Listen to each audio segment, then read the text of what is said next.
Kufanya vizuri kwa msimu huu kwa klabu ya Simba kumewapelekea ni kwamba kocha wao Steve Barker aone ni kwamba klabu na uwezo wa kufanya zaidi vizuri kama tu usajili utazingatiwa. Kuna jina ambalo amewapenyezea viongozi wa klabu ya Simba na akihitajika huyo mchezaji asajiliwe. Unaweza kujiuliza ni nani huyo ambaye anahusishwa na klabu ya Simba? Ni Orua kama unavyofahamu, Argabe Orua Tobiroba Argabe. Watu wengi wamekuwa wakijiuliza ni mchezaji ambaye hachezi bara la Afrika, lakini amekuwa akicheza bara la Ulaya. Unajiuliza ni wapi ambako huko mchezaji anacheza? Basi ni nchi ya Greece. Amekuwa akicheza huko kwa muda mrefu, lakini kuna klabu mbalimbali ambazo amepita. Asteras Tripolis, lakini Asteras nyingine amepita ya miaka chini ya 19, alionyesha uwezo mkubwa sana. Lakini kitu kingine ni kwamba Asteras Actol, hii ni klabu yake ya mara mwisho kabisa kupita hapo. Ni nini ambacho kimewapelekea klabu ya Simba kuangalia hili jicho, ama ni nini ambacho Steve Barker kimempelekea amtazamie huyu mchezaji? Basi jawabu ni moja tu, ni kwamba klabu ya Simba inahitaji kiungo wa ulinzi, kiungo namba 6. Watu wengi wamejiuliza Kagoma ni mzuri sana kwenye kukaba, lakini huyu ni kiungo ambaye anaweza kumzidi Kagoma kwenye ile eneo? Basi nikwambie tu ni kwamba huyu ni kiungo ambaye ana full package, ana package kubwa sana ambayo atampa faida kubwa sana. Kocha wa Simba namna gani ambavyo anaweza akamuofa kwenye machaguo mengi ndani ya uwanja. Moja hapo ya kitu ambacho ni bora kwa Orua Tobiroba Argabe, basi ni kiungo ambaye ana uwezo wa kunusa hatari. Moja hapo ya kitu sahihi kwenye mpira wa miguu, uwe na kiungo ambaye kabla pasi ngumu au pasi ya hatari hajapigwa awe ameshaikaba. Basi unaweza kusema Orua Tobiroba awe ameshaifikia. Basi huyu mchezaji ana uwezo wa kuifikia kwa uharaka kabisa. Moja wapo ya kitu ambacho kimekuwa ni kizuri sana kwake, amekuwa akinusa hatari, amekuwa akiangalia ni eneo hatari lipi ambapo pasi inaweza kapita, ama ni mchezaji yupi hatari ambaye anaweza kapita hilo eneo. Basi yeye moja kwa moja amekuwa akienda kufanya interception, amekuwa akizuia na amekuwa akiondoa hatari hiyo. Lakini moja wapo ya kitu ambacho ni kizuri kingine ambacho yuko nacho huyu mchezaji, basi ana uwezo wa kucheza nafasi zaidi ya moja. Ana uwezo wa kucheza kama beki mzuiaji, beki wakati. Watu wengi huwa wanajiuliza kiungo namba 6 ana uwezo wa kucheza kama beki, basi huyu ana faida. Ondoa ile tu back 3, inamaanisha kwenye wale wachezaji watatu ambao wanabaki nyuma kwenye ule mfumo wa mabeki watatu kwamba cheze huyu moja kwa moja. Kocha ana uwezo wa kumwanzisha kama beki mzuiaji. Ukishakuwa na aina ya kiungo kama huyo, una faida gani? Inamaanisha una faida ya mchezaji ambaye timu ikipata majeruhi kwa mchezaji ambaye ni beki, ana uwezo wa kucheza hiyo nafasi, lakini amekuwa akireact kama beki pale timu ambapo inaanzisha build up ya kwake na kusogea juu.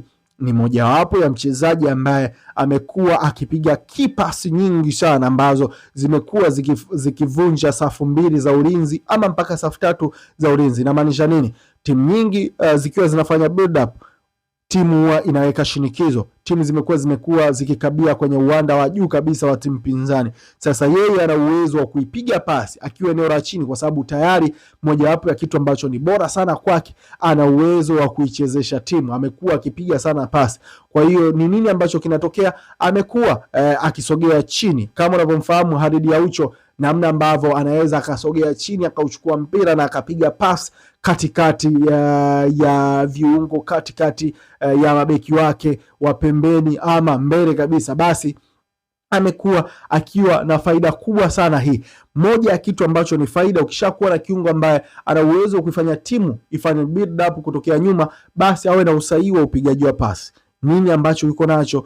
Yuko na usahihi wa pasi, anaifanya timu ipige pasi sahihi kutokea eneo la nyuma, anapiga pasi ambazo zinavunja eneo la ulinzi, na maanisha wale ambao wanaweka shinikizo maforward, lakini na kiungo pasi zimekuwa zikipita. Lakini pia amepiga pasi za moja kwa moja ambazo zinavunja backline, inamaanisha eneo la nyuma kabisa la uzuiaji, amekuwa akipiga pasi na zimekuwa zikipenya, na washambuliaji wake ama washambuliaji ambao wanaenda kushambulia wamekuwa wakifaidika na hilo. Lakini mojawapo ya kitu ambacho ni bora sana kwake kwa sasa, amekuwa ni kati ya mchezaji ambaye anaongeza namba ya washambuliaji ndani ya box la timu pinzani. Ni kitu ambacho ni bora sana kwake. Ukishakuwa na mchezaji ambaye timu inaposhambulia ana uwezo wa kuongeza idadi ya mtu ambaye ana uwezo wa kwenda kushambulia ile eneo, basi unaweza kusema umepata mchezaji ambaye ana faida ndani ya uwanja. Ana uwezo wa kuongeza idadi ya mshambuliaji, lakini amekuwa akisaidia timu kwenye mashambulizi. Mojawapo ya kitu ambacho kingine ni kizuri sana kwake, amekuwa akipiga pasi ndefu, inamaanisha long range. Ni pasi ambazo watu wengi huwa wanazizungumza long balls. Mpira wa sasa ukishaona timu ni ngumu sana kupitika na timu inakabakaba sana kupitia uwanda wenu au inawakaribia sana eneo lenu, unachokitaka ni kuwa na mshambuliaji ambaye ana uwezo wa kukimbia nyuma ya migongo ya backline ya timu pinzani. Sasa yeye akishaona tu mchezaji mwenzie ameanza kuchomoka ile eneo, amekuwa ni mchezaji ambaye ana uwezo wa kupiga hiyo mipira kwa kupiga mpira mrefu na mchezaji mwenzake kupenya katika hilo eneo. Kwa hiyo hii ni mojawapo ya faida kwake. Inamaanisha kutoa assist sio lazima tu apige penetration pass au apige pasi za karibu, lakini amekuwa akipiga pasi za mbali ambazo zimekuwa kusaidia timu kushambulia, ama yeye kuwa kama mchezaji ambaye ametoa pre-assist kabla assist yenyewe kwenda kupigwa. Lakini mojawapo ya kitu kingine ambacho ni bora sana kwake, amekuwa ni mchezaji ambaye ana uwezo wa kufanya recovering. Watu wengi huwa wanazungumza kwamba wachezaji wengi ni wavivu.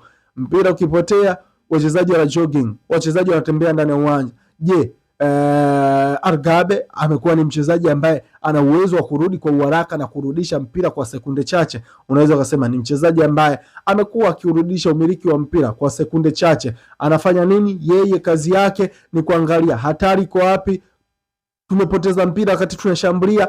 Amekuwa akikimbia kwa nguvu kwa kufanya delay kwa mchezaji ambaye yuko na mpira, na maanisha kumzuia asitengeneze nafasi ili mchezaji wenzake wakave ile eneo, ama kutibua mpango kabisa kwa kupokonya mpira na kuanzisha shambulizi upya kabisa.